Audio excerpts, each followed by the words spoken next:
Hoje eu vim trazer o relato de como que foi a experiência de ver o meu companheiro morrer ano passado. Ele foi assassinado na minha frente, na frente do meu filho. E por que eu tô trazendo essa experiência aqui? Porque eu acho que as pessoas podem ter alguma esperança, você que tá vendo esse vídeo pode ver que é possível se reerguer, mesmo depois de passar por uma tragédia, por uma coisa horrível, e que a vida não acaba por causa de alguns momentos horrorosos. Então acompanhe esse vídeo comigo.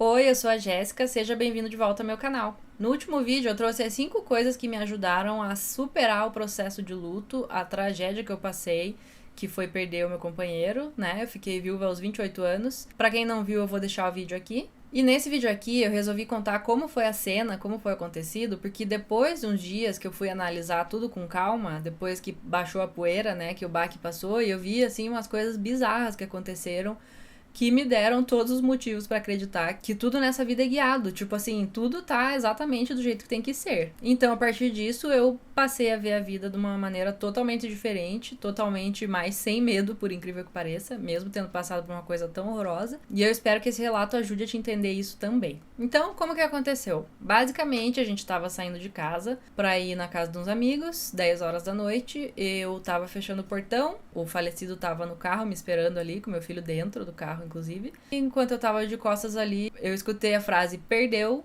escutei 2 ou 3 tiros. Foi uma fração de segundos. No que eu me virei, eu já vi a moto indo embora, já vi o carro descendo a rampa, né? Eu já pensei, nossa, ferrou-se, porque, né? Tiro, a pessoa perdeu o movimento. Então eu vi que o carro desceu ali e já vi que tinha dado cagada. Nisso que o carro desceu a rampa, milagrosamente, meu filho falou que teve um impulso que nem ele sabe de onde veio, né? Ele tinha 8 anos na época. E ele puxou o freio de mão, porque senão o carro ia dar no muro da casa da frente. Porque a gente morava numa casa, né? Com uma rampa, o carro tava aqui e ele desceu. Então aí já foi, assim, o primeiro livramento, né? Meu filho saiu ileso, intacto. E por que tudo isso foi muito curioso depois? Um pouquinho antes de eu ir pro portão, eu fui fechar a porta de casa e o meu gato fugiu. Então eu tive que voltar, pegar o gato, daí eu já resolvi pôr ração. Eu fiquei ali uns 30 segundos, 1 minuto me enrolando a mais. Esse simples tempinho, esse curto espaço de tempo em que o meu gato fugiu, se não fosse essa demora, essa enroladinha, eu já estaria dentro do carro na hora do tiro, eu já estaria do lado dele, o tiro foi totalmente lateral, então eu estaria na linha de tiro. Essa fugidinha do gato salvou minha vida. Só que demorou alguns dias para eu perceber que, né, estava tudo divinamente orquestrado.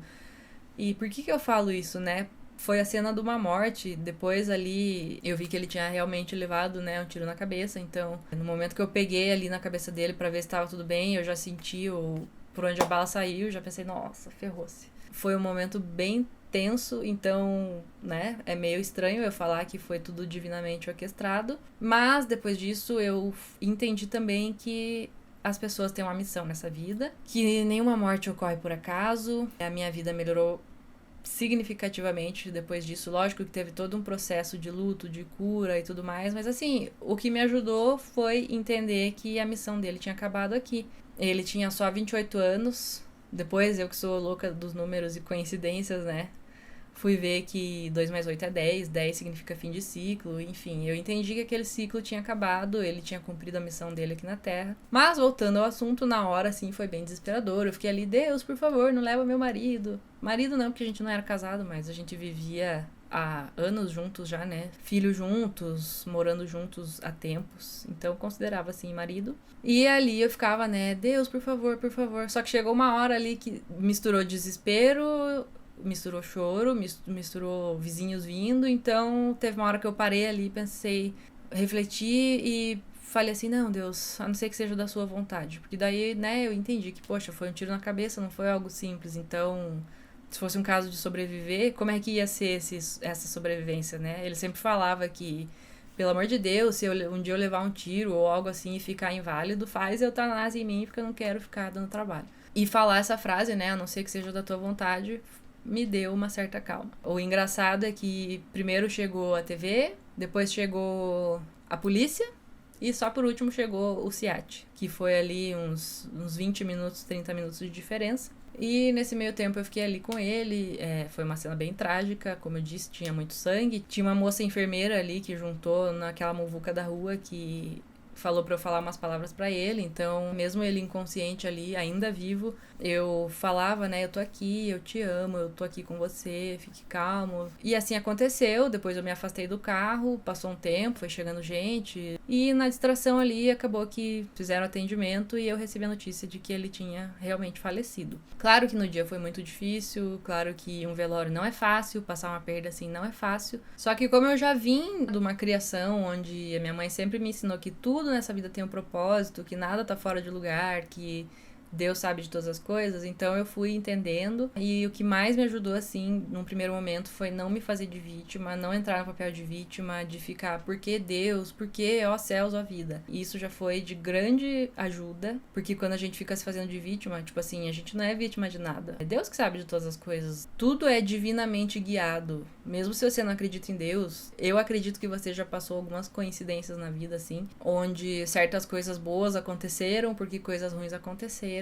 Então essa foi a principal coisa que me ajudou num primeiro momento. Tipo, eu aceitei, eu não fiquei naquele desespero. Lógico que eu tive saudade, lógico que eu tive a falta, mas entender esse papel de que eu não era vítima de nada, de que a vida não estava contra mim, foi muito importante. Num primeiro momento eu fui me perguntando, né, porque a gente não tem as respostas, ninguém tem as respostas de nada assim. Só que uma frase que eu ouvi numa palestra que fez muito sentido pra mim é: o sofrimento deixa de ser sofrimento quando passa a fazer sentido. E com o passar do tempo eu encontrei sentido em tudo aquilo, porque isso foi no dia 19 de fevereiro de 2020, mais ou menos um mês depois, veio a pandemia. O meu trabalho acabou, simplesmente, né? Quem trabalha com eventos sabe que acabou festas, acabou dinheiro.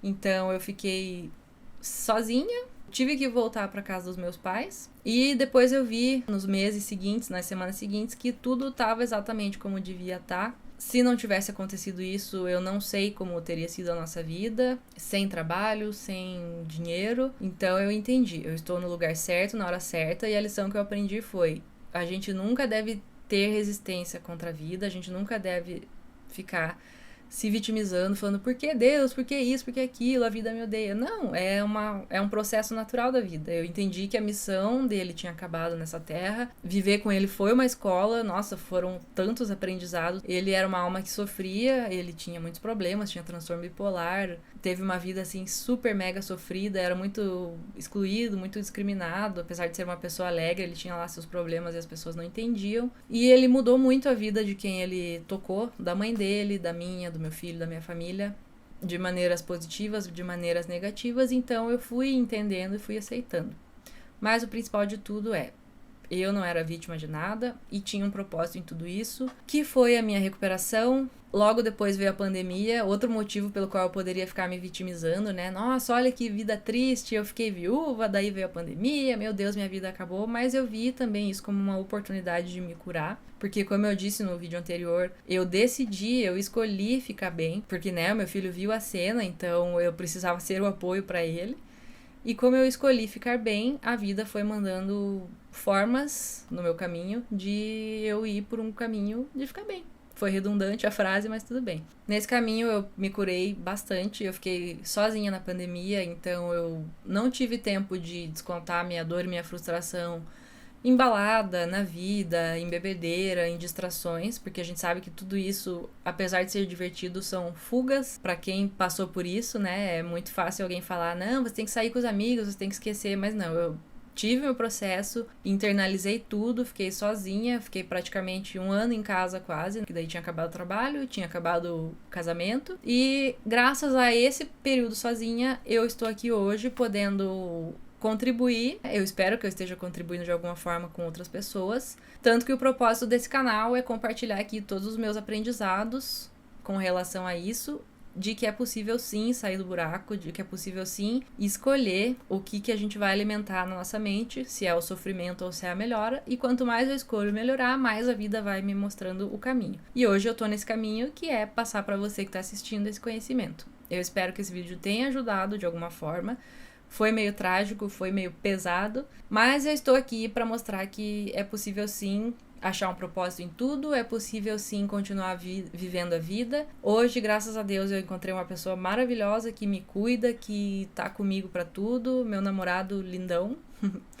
E é possível sim se reconstruir. E foi o que eu aprendi com isso tudo, que tudo tá divinamente guiado, que nada é por acaso, que quando a missão da pessoa acaba nessa terra, ela acaba. Ninguém sabe a hora, ninguém sabe o porquê. Mas quando uma pessoa vai embora é porque já não tem mais o que ela fazer aqui, ela concluiu a missão de tocar a vida das outras pessoas e de realizar as coisas na vida dela. E tá tudo certo, né? A gente sofre pelo apego, a gente sofre pela falta, mas entender as coisas por esse ângulo ajuda muito. E hoje eu tô aqui como prova viva disso, de que minha vida continuou, de que tudo melhorou pra mim com as coisas que eu aprendi nesse processo e que se não tivesse acontecido, provavelmente eu estaria ainda vivendo uma vida amarga, vivendo uma vida totalmente fechada pra esses assuntos da mente. E eu agradeço muito pelo aprendizado que eu tive até aqui e eu espero que esse vídeo ajude de alguma forma você que tá assistindo. Aliás, se foi útil pra você, dá uma curtida aqui, vai me ajudar bastante. Se inscreva no canal se tocar no seu coração, mande esse vídeo pra alguém, porque, né, tanta gente perdeu gente nessa pandemia. Eu espero que tudo isso que eu passei sirva de alento para quem precisar. Muito obrigada por ter ficado até aqui, agradeço muito de coração e até o próximo vídeo.